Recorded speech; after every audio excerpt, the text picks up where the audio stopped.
వాక్యాన్ని మర్చిపోతే దేవుణ్ణి మర్చినట్టే లెక్క. మీరు మంచిగా జ్ఞాపకం పెట్టుకోండి.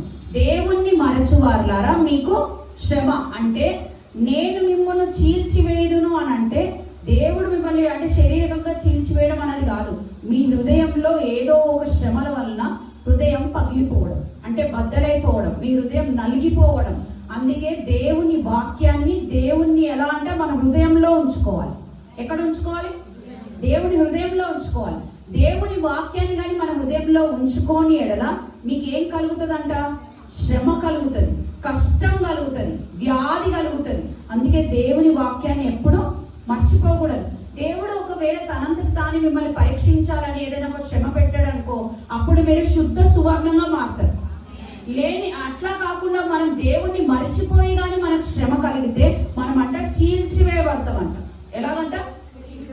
ఈ మాట చాలా పెద్ద మాట. చీల్చివేయబడ్డం అని అంటే మీ శ్రమ ద్వారా మీ గుండె పగిలిపోవడం.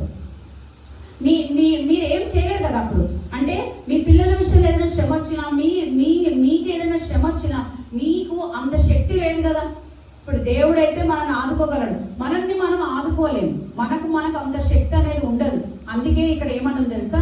దేవుణ్ణి మరచువారులారా, దీన్ని యోచించుడు. దేవుణ్ణి మరచువారులారా అంటే దేవుని వాక్యాన్ని మర్చిపోయేవారులారా, దీన్ని ఆలోచించుకోండి. లేని ఎడల నేను మిమ్మును చీల్చివేయుదును, తప్పించువాడెవడును లేకపోను. మనల్ని దేవుడు చీల్చివేయక ముందే, అంటే దేవుడు మనకు అట్లాంటి గొప్ప శ్రమ రాకముందే మనం దేవుని వాక్యాన్ని హృదయంలో పెట్టుకోవాలి. దేవుని క్రియలను మన హృదయంలో పెట్టుకోవాలి. దేవుని క్రియలను, దేవుని వాక్యాన్ని మనం హృదయంలో పెట్టుకోని ఎడల దేవుడు మనల్ని అంటే చీల్చి వేస్తాడంట. అంటే ఏదో ఒక రకమైన శ్రమ వచ్చి మన గుండె బద్దలే, మనం ఒక పూట అన్నం కూడా సరిగ్గా తినలేని స్థితి, రాత్రి కంటినిండా నిద్రపోలేని స్థితి, మన ఆహారం ఉన్నా మనం కడుపు నిండా తినలేము. ఎందుకంటే ఆ బాధ అట్లాంటి శోధన. అది మీ పిల్లల విషయంలో అయ్యొచ్చు, మీ విషయంలో అయ్యొచ్చు. అందుకే దేవుని వాక్యాన్ని ఏం చేయాలంట? హృదయంలో పెట్టుకోవాలి. అది చిన్నపిల్లలు చెప్పినా, పెద్దవారు చెప్పినా, మంచి జ్ఞానం గలవారు చెప్పినా వాక్యమే. దీనిలో ఉన్నదే చెప్తారు కానీ వాళ్ళు సొంతంగా చెప్పలేరు కదా.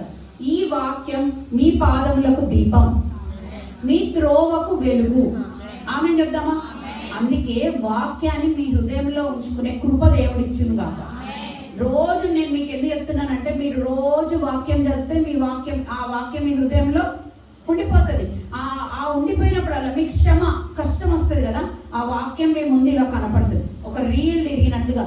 శ్రమ దినం నీవు కృంగిన ఎడల నువ్వు చేతగాని వాడబోదావు, నీవు భయపడటం వలన నీకు ఉరివచ్చు.